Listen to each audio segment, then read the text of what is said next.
Welcome to Armchair Anonymous. You got it right. I'm Pete Husky. I'm joined by Barbara Sanders. Bab Sanders. Babby. Let me think if you can listen to this one today. Yeah. Okay. If you're afraid of funerals. Or death. Oh, but let me tell you something. You cannot spell funeral without fun. F-U-N. Wow. Yeah, that comes Did from you just some. make that No, there's some album or song from the 90s, some Wow. alternative band that somehow. Wow. I did mean, I that. know when you assume you make an ass out of you and me, Mhm. that. I But you know. cannot spell funeral without fun. So today's episode is the craziest thing that has happened at a funeral, and we get a surprise story from Aaron Weekly and I. That's right. So please enjoy. You're free to listen. No warnings. Hard times come and go.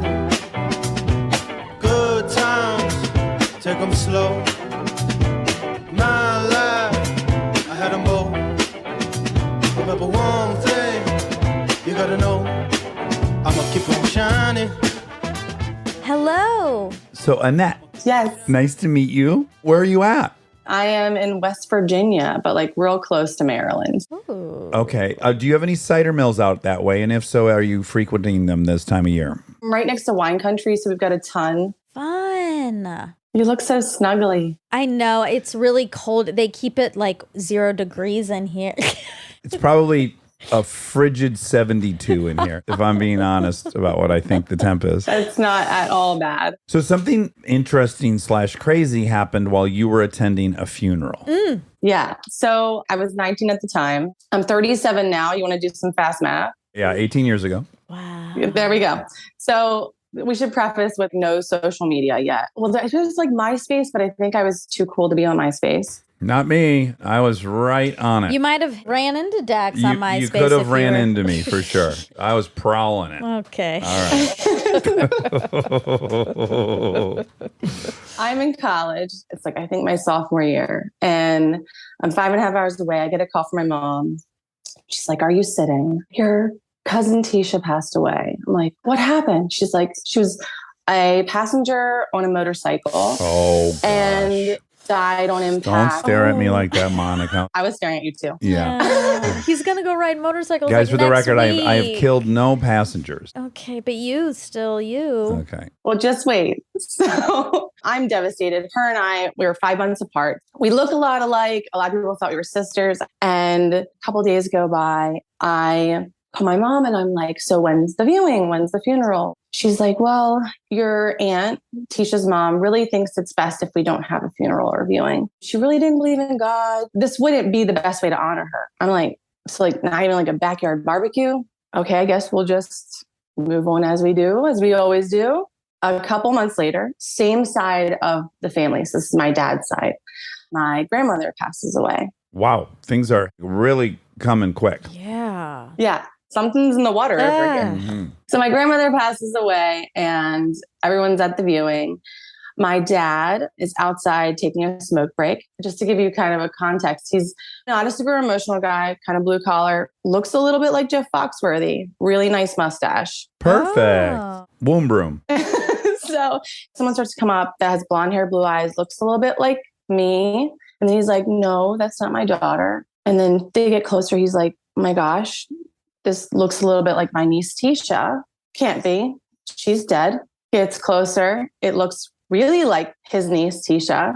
He starts like thinking he's having a heart attack. He's not a religious man either. He's like thinking he's seeing something. He has no idea what's going on. She gets close enough and he goes, "Can I touch you?" Oh, wow. An older man and she's 19. Oh my God. And dead. Remember, it was years ago. Anyways, Different time. he's like thinking that he's seeing something. Yeah. Aberration. "Can I touch you? Can I give you a hug?" And she's like, "Yeah, Uncle Wayne, what's going on?" What? So it's Tisha. I'm scared. This is like Tia. No. Manti. Mante. Yeah. I'm What? so scared right now. She's not dead. Wait. What? Wait. What? This is really her. She has not died. She's like, "What is going on?" He's like, "Your mother told everybody you're dead." No. She has no idea. She had no So idea fucked up. that her mother had told everyone that. Correct. First question, is the mom a nurse? She does not have Munchausen. Okay, that sounds very Munchausen-y. It does. That's a good question, actually. Yeah. What? Is your aunt a 30 to 50-year-old single man, white man?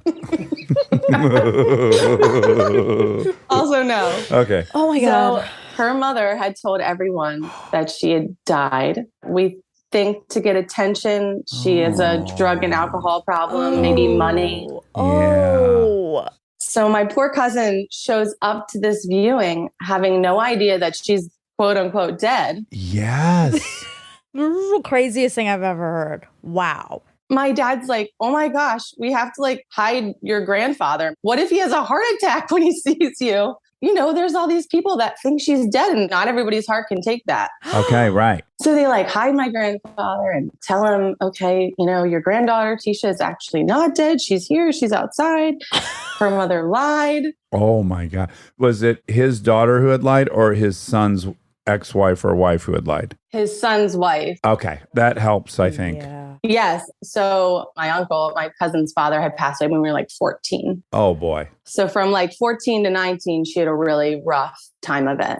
My aunt, the one that made up this lie, is also at the funeral. Oh boy. Oh my God. Didn't she foresee this? Yes. So here's the really crazy part. Leading up to the funeral, she's telling everybody, so someone's going to come that looks a lot like Tisha, but it's just her friend. Oh, what a bad planner your aunt is. This is the stupidest thing.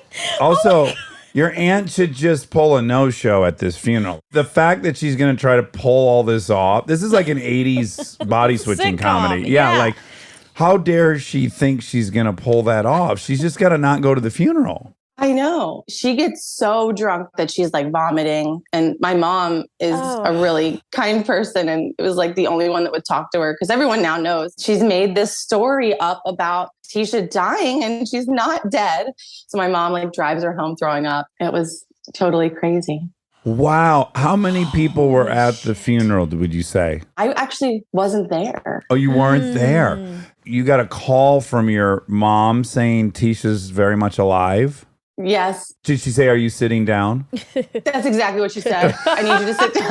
You're like, again? Oh This my is God. from the movies. Like everyone just says this now, but there's no point. No one needs to sit down. I don't think anyone's ever like their Passed out? legs have fallen out from under them when they heard news. I On mean, TV shows, yeah, but some people do collapse do they? Have you seen this? out of grief. I could see that happen. Well, you yeah, could in see movies. it, yeah, and you've seen it played out by actors in movies. But I've seen people get terrible news many times in my life. No one became unstable. And Actually, fell I down. know someone who became unstable upon hearing bad news. Oh, really? Yeah. Okay, I stand corrected. Yeah. Your mother did the right thing. She said, Annette, I need you to sit one more time. I know there's been a lot of sitting. Here we are again. You're going to have like Pavlovian, every time she calls, you just immediately sit. Yes. When you see her name pop up on the phone. I better sit down. It's my mom. Time to sit. Oh So my did you God. call her immediately? She calls me as soon as my mom hangs up and I'm like, you're not dead. She's like, no. We're just both like hysterically crying. Well, she's like also laughing and crying and I'm crying. I'm like, I thought you were dead. She's like, my mom's a crazy person and now you all know. Yeah, Wait, she's how- embarrassed, I'm sure, that this all happened. How long has elapsed between her quote Her death and this funeral? Only like 2 months. Okay, because isn't she like, why is no one calling me anymore? What's going on? You Well, know what I I could mean? see when you're 19 easily going 2 months without talking to your extended family. Yeah. And she had moved out of the house because of things being not good with her mother. So she was living with a boyfriend at the time, I believe. Did he have a motorcycle? So now I'm going to look at you guys and go, fuck you. Yeah. No one died on the back of a You're allowed motorcycle. to do Okay. that, There's a little bit yeah. of comeuppance. That's why I said, just wait. Yeah. Okay. Annette, I will say it's rare that people show up to a funeral to mourn the loss of a life and then come out smiling ear to ear because they also gained a life. I bet this is the happiest people have ever left a funeral, finding out that True. Tisha was alive. Well, and she felt so horrible because she's like, I ruined grandma's funeral. Everyone's talking about me Yeah. and not about her. Well, she didn't ruin it. My God. No, she didn't. I'd say she saved it. Seriously. Yeah, everyone went home like feeling pretty good. Like, well, we lost grandma, but fuck, we got That never Tisha. happens where someone gets risen from the dead. Wow. Whoa, Wow. that's wild. Oh my God. Thanks for Yeah, sharing Annette, that. thanks for that story. I did not see that coming. Thank you for having me. Well, it's so nice to meet you. And thank you for that story. Yes. And we're flattered that you listen to the show and you love it and you wanted to call and share your story with us. I hope we get to talk to you again. Absolutely. Bye, guys. All right. Bye, Annette. Bye. Lots of stuff to cover real quick. One, is womb broom a eating out? Yeah. Okay. Also, I thought maybe it was going to be like, oh no, this is a ghost story. She applied to the wrong one. Oh, sure. For Halloween. Yeah, but then no. I'm glad it was really Tisha. All right, you guys ready for Matthew? Yeah. Good luck topping that one, Matthew. Oh, Uh-oh, we can't hear you. I bet we will now. Morning. Oh. Yay, bingo. How are you, Mr. Shepard, Miss Mouse? How are you? Oh, Hey. wonderful. Are we calling you by your real name or a code name? I think we'll be okay. I don't live where this happened, so it's all good now. Great. Matthew, are you Scottish? No, Northern Irish, but I'm actually in the land of Mr. Ferrier. So I live in Christchurch in New Zealand. No kidding. You went from the very top to the very bottom. Yeah, the story is I was drunk in a bar at 3 a.m. and my best mate was here and he rang me and he goes, "What's wrong with you?" He goes, "I'm depressed." He goes, "Why don't you come here?" So 3 days later, and my mother hating me for the rest of my life, I came and never left. Oh my. Wow. Oh, wow. Did it work? Yeah, I met my wife 3 weeks later after I landed here and we've had 2 children. Oh. You were just meant to be in New Zealand. It looks like it, yeah. Okay, so this funeral you attended, was it in Northern Ireland? Yeah, that was my granddad. So I think I was about 12, 13, something like that. I'd never been to a funeral before, never knew what was happening, didn't know anything really about religion, whole Northern Ireland thing, Protestant Catholics, knew nothing about it. Total ignorance. I'm assuming funerals work the same way in Ireland as they do in the U.S. Pretty much you go 6 feet under, we go to a church. And then the body's on display in the church? The casket's not open, it's just a closed casket. So the whole procession is you go in, have the service, then you carry the body to the grave and they lower the coffin into the grave. Great. So yeah, like I said, my dad hadn't told me a thing. He came to me the day and goes, "Yeah, you're a part of the funeral." And I'm like, "Okay, what does that mean?" And he goes, "Oh, we'll figure it out as we go," because he was busy trying to do everything. It was his dad. So the whole day was like me going, "Oh crap, what am I getting myself into? Don't know what's happening." He just goes, "Stand here and hold this." I'm a big guy now, but I was pretty small when this happened. So carry the coffin into the church. All a bit dazed, set the coffin down. You know yourself, you're in church, you're supposed to be quiet. Yeah. You're supposed to be nicey. And of course, I just think, I'm going to laugh. Okay, never really go to church. Yeah. So the minister's standing up the front and he starts to talk about how wonderful my granddad was. I didn't really know much about him. Everything, he's brilliant, he's all the rest. But one part that really started to make me think and start go, oh my God, I'm going to laugh is he started to talk about his time in the UDR, which is the Ulster Defence Regiment, which was a part of the British Army that basically kind of just terrorized people and kept them in line. Oh, okay. While that was happening, all he could do was start to laugh. I was starting to titter laughing, going, 70% of this church is Catholic, and they're hearing about how great my granddad was and probably kicked the crap out of somebody's grandparents somewhere in this congregation. I can remember the minister at the very end of the service was like, "Okay, people, listen to me very carefully. It has rained all night. It has rained for the last few days. This is a small graveyard. Do not go on the grass. The graveside is only for the families. That's it. Don't go near it. Don't even try to attempt to go down." So, okay, we lift Grand up on the coffin. We're on a path that's probably fit for one person. Uh-huh. I'm slipping and sliding. Oh, I'm boy. like, oh my God, I'm going to drop this coffin. Oh my God, I'm going to make a hash of it. Finally get to the graveside, and it was slow. Took us half an hour, and we're talking less than a couple of 100 meters. Oh, boy.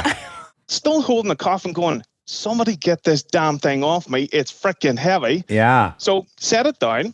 And they put sashes or ropes or something along it, so you drop it into the grave. My dad was like, "Hold this," and I was like, "Sweet." So the guy put the coffin in, and I just nearly went in. The slack caught up. You got like yanked. Oh, big time. So there's me holding this for, oh, dear life, trying to keep this up. And I'm so worried that this is going to just go bang. So while I'm straining, I look up going, I can't hold this. And all I see is that just out of the church, this old guy try and come down towards the grave, So he slips Uh-oh. in the grass, the Uh-oh. wet grass, goes straight into the grave and smash and cracks a headstone completely in half. Wait. He slid into your grandfather's grave? No, another grave. And this gravestone, we found out later, was 150 years old. Oh my. So he had cracked this gravestone completely in half. This man was screaming in agony. He must have been at least 80 years old. Oh. So while we're all trying to hold it together, while the minister never breaks a breath, I'm still holding it. I'm starting to laugh when 3 other people rush to this guy's help. They slip, come further down, and hit one of the guys that's holding the coffin the other side of me. No. So they came a long way. I couldn't do it. So I dropped the rope. I couldn't stop. Bang, went the coffin, big thud, and I just kind of started to walk away as quickly as I possibly could. I'm crying or something to get away, and I could not help my laughter. 2 seconds later, I get a hand on my shoulder. It's my dad. And I look up at him, and he is in stitches laughing. Oh, thank God. What we found out was we had split my granddad's coffin. Oh. We had cracked his complete one half of his coffin. They just filled it in. Everyone was like, shit, it didn't happen. And as we were walking down, we just kept going. And everyone was coming behind us going, oh my God, they're really upset. They're really crying and it's terrible and all the rest of it. We just couldn't keep it together. Oh my God. Wow. There was nothing but ambulances and everything after that. This is hilarious. This is a big physical set It's a piece, like farce. in a movie. Yeah. Bodies sliding down the hill. I can't believe they made contact with the guys holding the rope. It was a bit of a mess. Wow. I wish I could have been watching from over a hill. Me too. I was just impressed the minister kept it together the entire time because he was watching everything that was happening. It was kind of came to me that, has he seen this before? Somebody put a barrier up. Just don't let people walk on the grass. Yes. It's a death trap. It's person after person just sliding down. Look, the guy was a pro. That's why you bring a guy like that in. He can just keep running through. He was the band playing on the sinking Titanic. He never stopped strumming the cello. That's right. I mean, I would use him again. Let's put it that way. Well, Matthew, that's an incredible story. Yes. And I'm really jealous I didn't witness it. I mean, what a bunch of hijinks. Thank you so much for that story. That's incredible. Thank you. And I've been a cherry for quite a while. So when Mr. Ferrier ever gets you to Christchurch or over to New Zealand, I'm definitely coming to see you guys. Oh, thank you. Well, we're flattered you're listening all the way down under there. I'm kind of trying to tell my work at the moment. Can you please stop asking me to do work? I've got podcasts to listen to. They're getting a bit annoyed with me. All right. Well, great meeting you, Matthew. Thank you so much. I really appreciate it. Have a good one. Bye. Thanks, man. Bye. So this like 12-year-old boy trying to hold that sash. Too big of a job. That's way too big. That's the age, too. You're tired doing everything when you're 12. Like, if you got to stand anywhere, you're like, oh. Holding something would be too much. Hello. Hi, welcome to the show.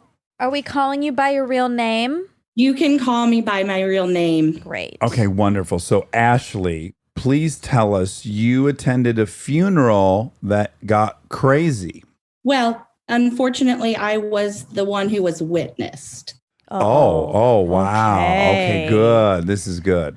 Yeah. In my defense, I was really little, so that should cover my butt a little bit. Okay. I was probably 2.5, 3, and I have a sister who is a year older than me. And I have to tell you a little backstory so that it makes sense. So my dad used to come home from work and he would be exhausted and he'd lay down on the couch and my sister and I would jump on top of him. And in his attempt to just get a few more moments, we would lift up his arm and it would just drop. And we called it the dead arm game. Okay.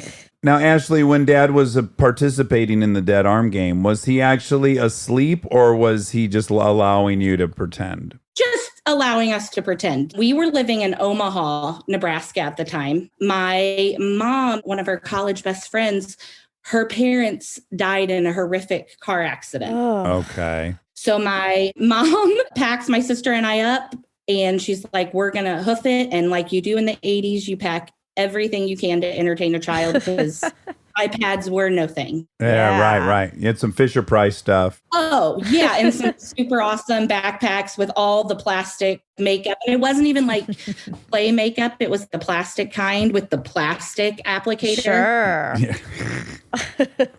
And on the way there, and I vividly remember this, my mom was like an avid parenting magazine, parenting book reader.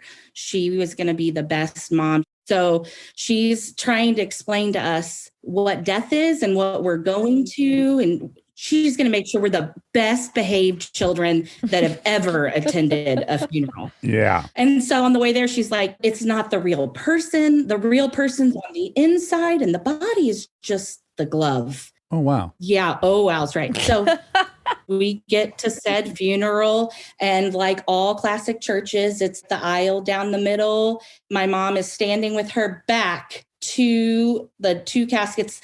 The dad's casket is closed because it was so horrific it could not be opened. And the mom's casket was open. So she is talking to the daughter of these two people, and her face goes white as a ghost. And she says, Debbie, are those your children? And she turned around. Now, there have been many times in my life my mother has not claimed me, but she had no choice.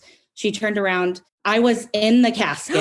You'd gotten yourself all the way in there. Okay. I am sitting crisscross applesauce on this woman's chest. On the corpse. No. On the corpse. And my sister is kind of dangling. You know, when moms can talk and you understand every word, but their teeth are like completely closed. Yeah, sure. What were you doing? And I just ever so happily smile at her. And she said, it reverberated in this church. You were screaming, I'm playing the dead game, Mom. Oh my God. Were you lifting up the arm? I was lifting up the arm and dropping it. No. Oh, wow. And then my sister goes, Mom, her makeup is horrible. I have got to fix it. Oh, my Lord. And take out her little plastic Start makeup. digging at the corpse. Yeah, with her plastic applicator on her hard face. Oh my Needless God. to say, my mom just came up and grabbed us and we were out of the church within seconds. So then we had to drive all the way back to Omaha. Do you have any idea what Mom said? I mean, was it self-evident that you had made a mistake, or did she really need to belabor the fact that you shouldn't be in the casket with the corpse? No, I think it was pretty self-evident, but I think now she has come around to the fact that we have brought so much joy to people with this story. So when funerals get rough now, people just remember us. That's nice. Did they stay friends? Have you been around her like Aunt Becky or something? My mom just talks to her like every 6 months. Did she herself come to look back on that moment fondly? Yeah, we have a lot of these. We were very good kids, but when you got us together, That's kind of sweet. That's a gift, though. Yeah. If you go to a funeral, like, it's such a bummer and you're watching the loss of life, but then you see like the birth of life. You see these little lively creatures. Yes. Also, there's something really like wonderful about the fact that kids don't give a shit if a body's dead. They're Yeah, not even there's an grossed out. innocence. Yeah. the idea of touching that now, like I couldn't imagine, but I was not grossed out by that at I all. can't believe you were sitting on her. You know, when Kristen's grandma died, she died in the house. And while they waited for the coroner to come, she was with her cousins, and her mother and aunt allowed her and her cousins to play Go Fish with grandma. They put cards in the corpse's hand, and they were I think they playing, like painted her nails and They painted her stuff. nails, and then they played Go Fish, and they really just were role playing with the corpse for a while. Everyone was fine with it. Yeah, death is scary. So whatever you can do to make it more enjoyable for children Yeah. and less scary. The body's a glove, Dax. The body's a glove. I'm going to stipulate that my funeral is held in an active play zone, like one that's open Oh, for wow. business, so that kids can really throw me in the balls, push the corpse down the slide, really have a good time. Oh. Oh, Ashley, what an incredible story. I'm really happy you did that. I bet everyone that was there was happy. Your mother was roughed up. She was embarrassed. It's character building. I built character in her, you know? Exactly. She owes you a thank you. You taught her that she has no control. Yes, this is the greatest gift you can learn in life. Exactly. Well, Ashley, what an incredible story. Thank you so much for telling us that. Thank you. It was lovely to meet you guys. Right back at you. Be good. Oh, no promises. All right. Bye. Bye. Bye.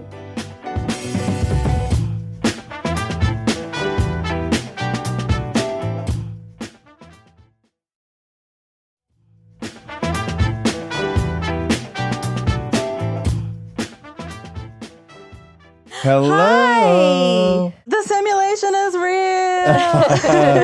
All praise to a show. Blessed be his gifts. Oh my goodness. Look at this background. Oh, very autumnal. This is actually my dog nook. It's like the most soundproof place in my house. You have a lucky dog. You don't get to say that normally, literally. You call humans, well, you're a lucky dog. Oh, yeah. But in this case, it's literal. You have a lucky dog. Okay, so Leanne, you had a crazy experience at a funeral? I did. So I worked at a baboon sanctuary in Southern Africa for like 8 years. Oh my gosh, what kind of olives? Hamadryas? Chakma, the big ones. The big boys. Okay. Did they ever fight with chimps? Not with chimps. They fought with us. Okay. Boy. So the founder, her name is Rita, and she was a very awesome, inspiring woman. She was in her 80s when I started working there. And like to give a little context to her, her parents were Nazis. She grew up in Germany as a member of Hitler Youth. Oh, wow. And once she realized what that meant, she yeeted out of there and got married and moved to South Africa. So not a Nazi sympathizer. And she flew a plane. She had her own plane, her own airstrip. She had 2 daughters, and tragically, her daughter and her husband died in a plane that she had. Ooh. And so after that, she, through a very strange set of circumstances, ending up with this baby baboon that turned into hundreds. And she was kind of the only person doing that. In 2012, she passed away in a fire on the property. Yeah, it was very tragic. So my direct boss, I'll call him John. I didn't tell him I was going to do this. He was there since he was 18 years old. He was just a kid. He's this sweet man, like lives in the bush, bearded, scraggly hair, same shoes for years and years, full of holes.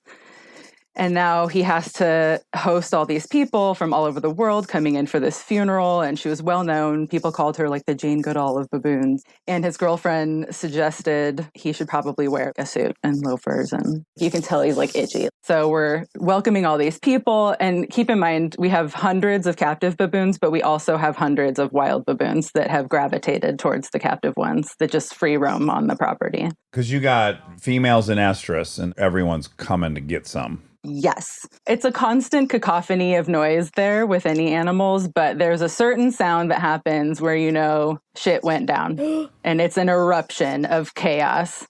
And of course, as everyone's coming in, the whole place erupts. In a riot. Yes. I mean, it's like dozens of acres, hundreds of baboons, rattling of cages, absolute pandemonium. And we realized that place is divided into 4 sections, and the oldest baboons, the least humanized, the furthest away from the human things, have all escaped. Oh! There's probably, 40, 50 of them amongst like now the hundreds of wild baboons. And so, of course, my boss is the person that needs to handle this in his loafers and his jacket and his white shirt.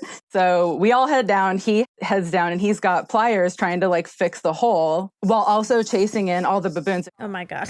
Running across the cages, bouncing across, grabbing baboons, throwing them in, getting his shirt ripped, getting his shoes scuffed, getting his hair messed up. Like everything is absolute mess. They get back in, but my most solid memory of him is standing on the roof of the cage is just torn to shreds, going, "Fuck you, Rita. I know you did this to me."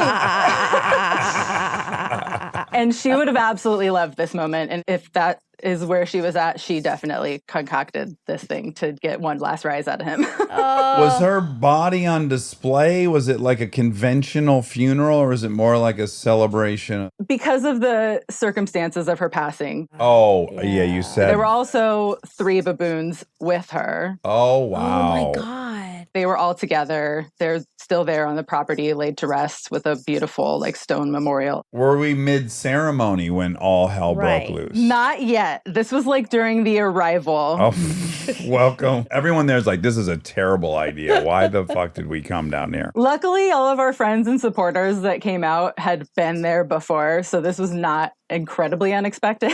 But the timing and the person who had to dress up and be in the clothes and like put on the performance still had to go back. Of course, today, a once every few months disaster happened on that day. The males are over 100 pounds. I think the biggest one we had was about 75. They look like they're 200 pounds because of all the hair, and they're incredibly powerful. And the canines are outrageous. I have a bunch, yes. I think they're the biggest canine to body size ratio of any mammal. Wow. Yeah. Ooh. Oh my God. Did they ever attack the humans? Much more rarely than you'd think. Our house had a cage around it, so they couldn't get in. Oh my God. Okay. And so there was no food allowed outside the cage or it would not be yours. And if you did not make eye contact with or mess with their babies, you're pretty much good. They knew us and they were pretty habituated to our presence and they kind of liked us. We had a few males that liked us maybe a little too much. Oh boy. Yeah. Sure. They got no issue with cross-species love. No. Like dolphins. They have a type. I'm blonde and we had another blonde volunteer and there were some that were fond of blondes. Wow. Wow.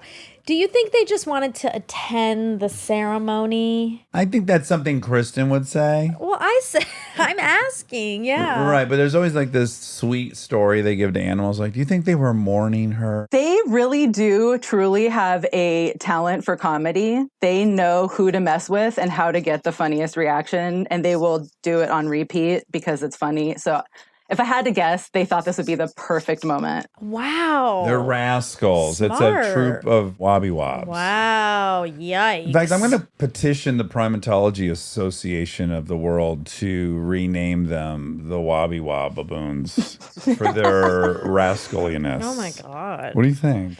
They do have a lot of bobbies because they are called Bobillon in Afrikaans. So there are many former pet baboon named Bobby. Well, we can call them Bobby Bobs. Oh, Bobby Bobs. Yeah. Oh, that works out beautifully.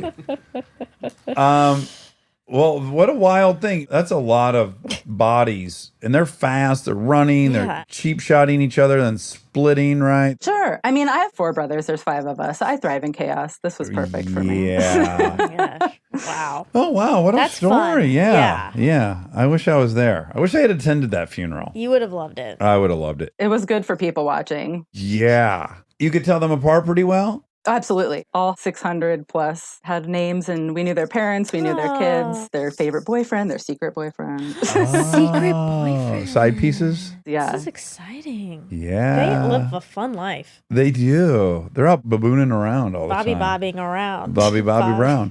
Well, thank you so much, Leanne. That was a great story. Absolutely. And I'm glad you made it out alive. What a fun thing for you to have experienced. Yes, it was great. All right. Well, great meeting you. You too. Thank you guys so much. All right. Take care. Take care. Bye. Sharon. Hello? Hello.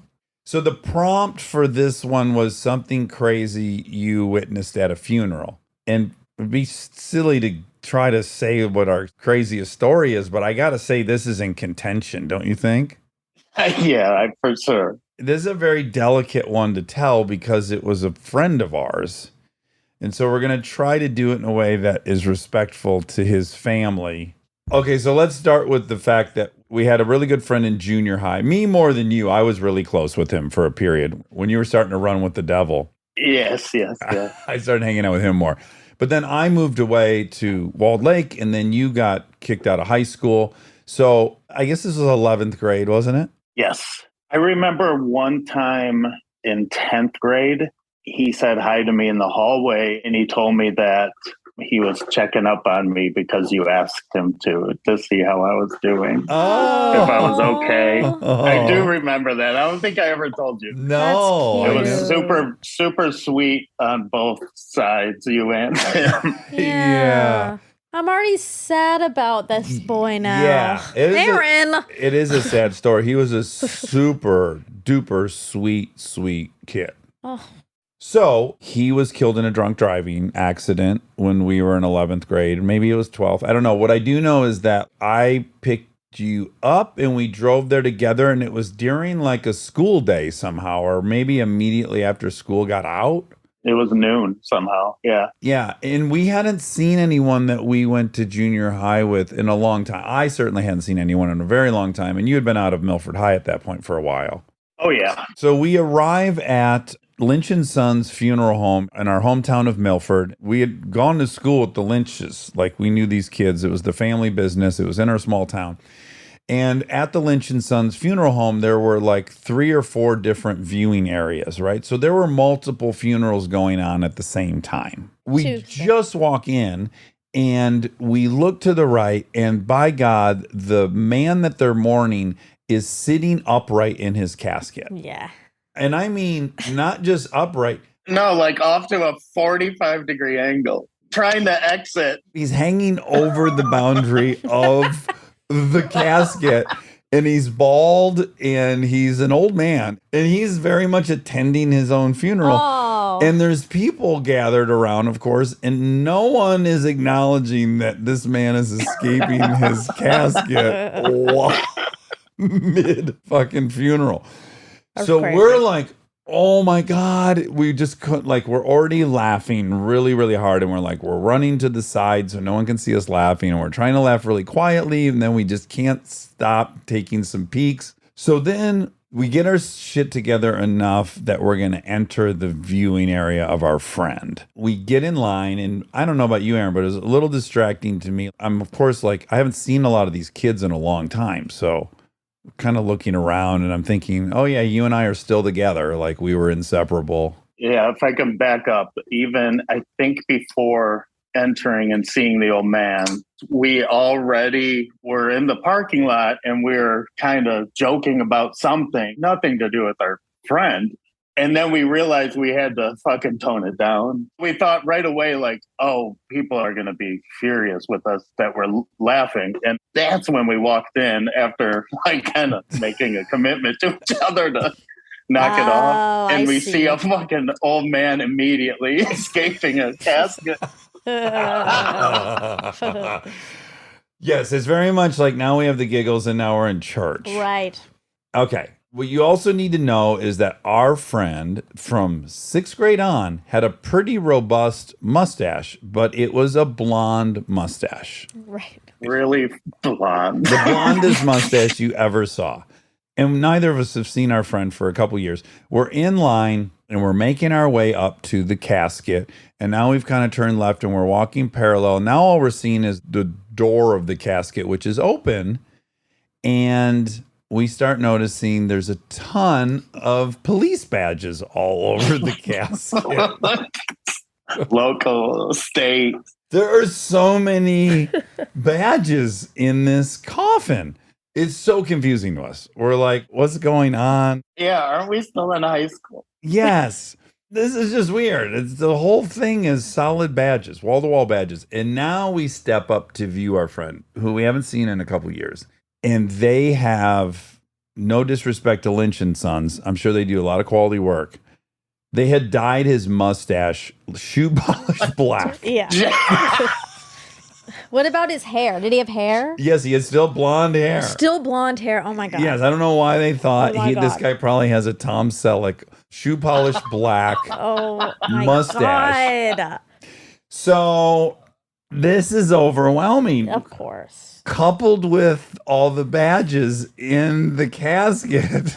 And Aaron says under his breath to me, oh my God, he was undercover. Yeah.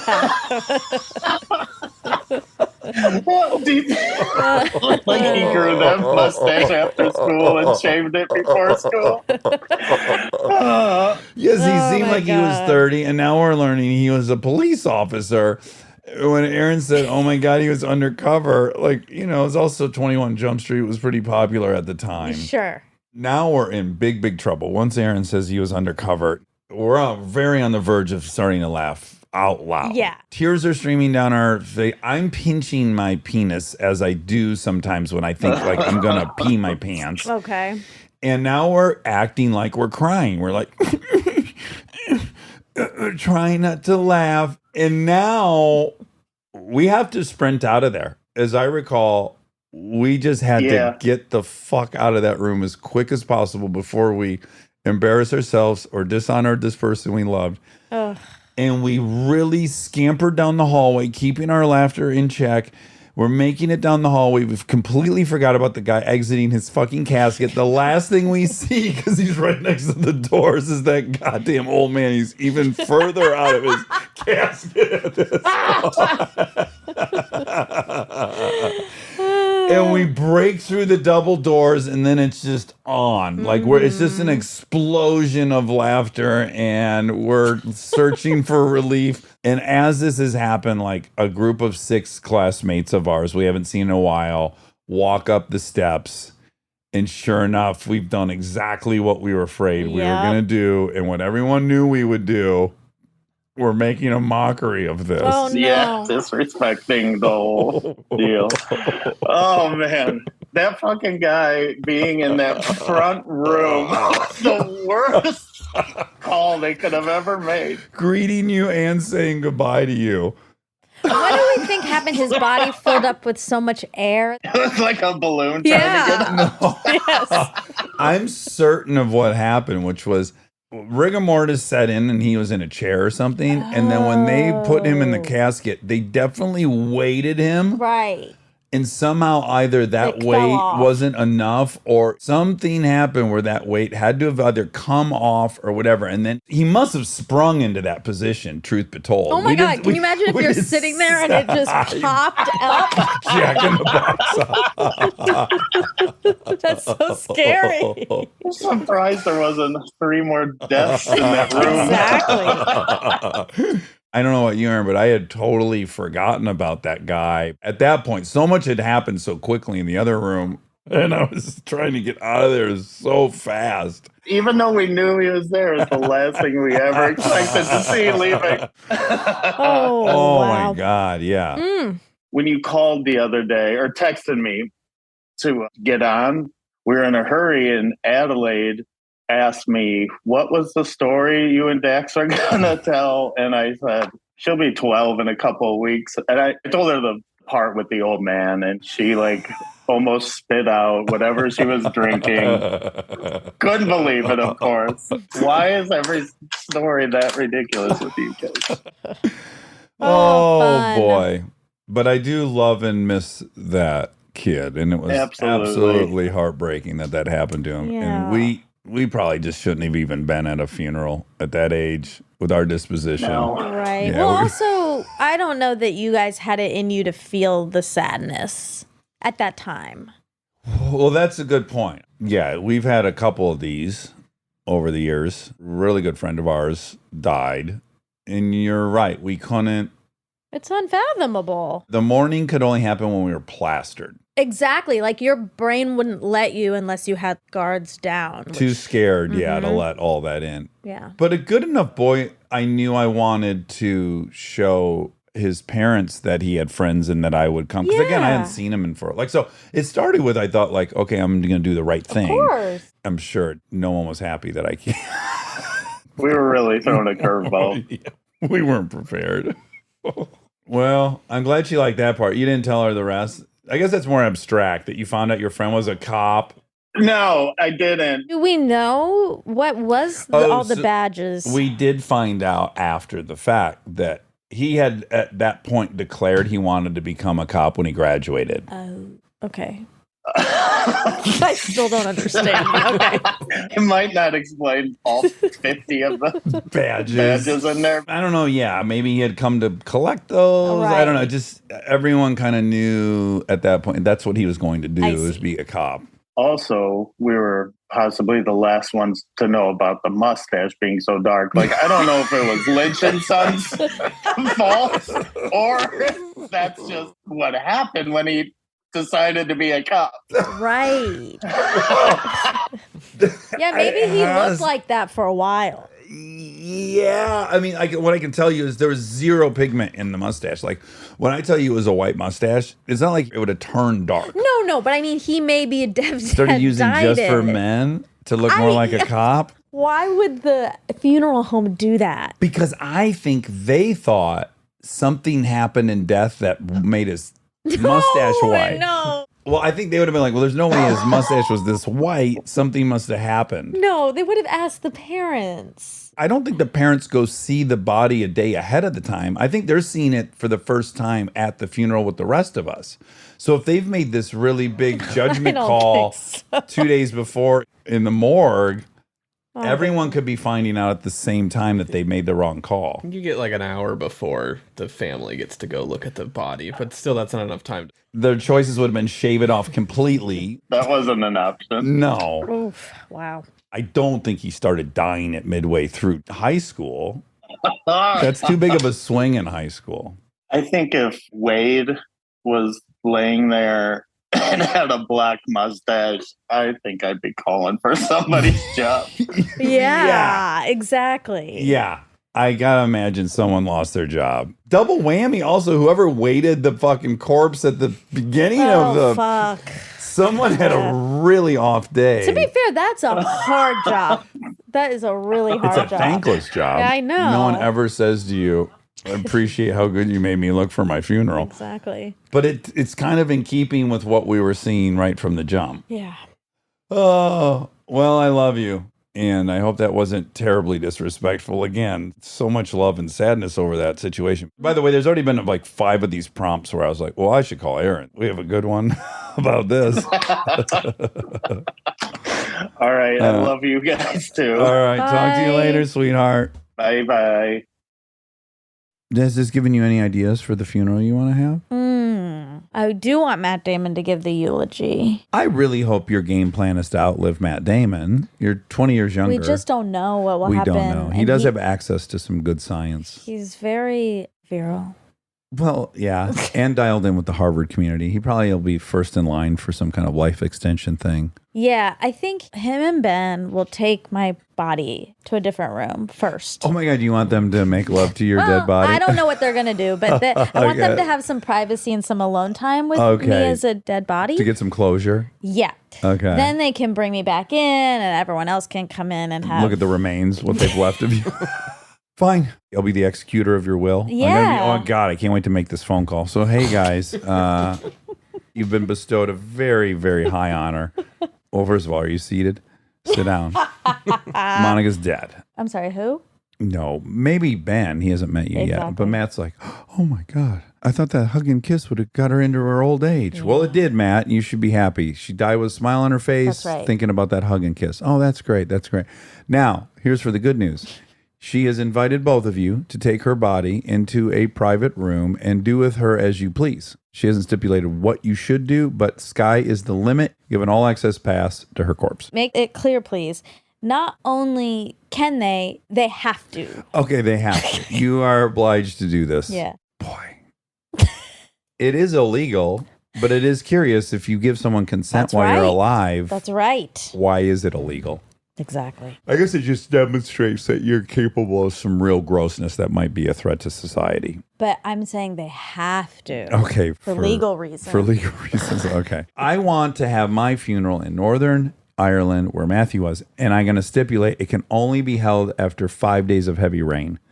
And I want everyone to use the grass specifically. In fact, I'm going to pay to have the sidewalk torn out before. And so it's just an enormous slip and slide. I want my casket to go fucking flying down a grassy, wet hill. I want it to be taken out headstones. Like, forget one headstone. I want to take out, like, bowling pins. Oh, my God. Everyone's laughing and carrying on. Crying and laughing. Matt and Damon and Ben are holding each other, trying to get past. So in the order of events, it's me first, then you, then Matt and Ben. Oh, no, not necessarily. Yeah, because you have to call them. Good point. Yeah. Well, that's gone completely counter to our chronology because as an actuary, it should go in the exact reverse order of what you're pitching. Life is unpredictable. Well, that is. And it's a box of chocolates. I love you. Love you. Do you want to sing a tune or something? We don't have a theme song. Oh. Okay, great.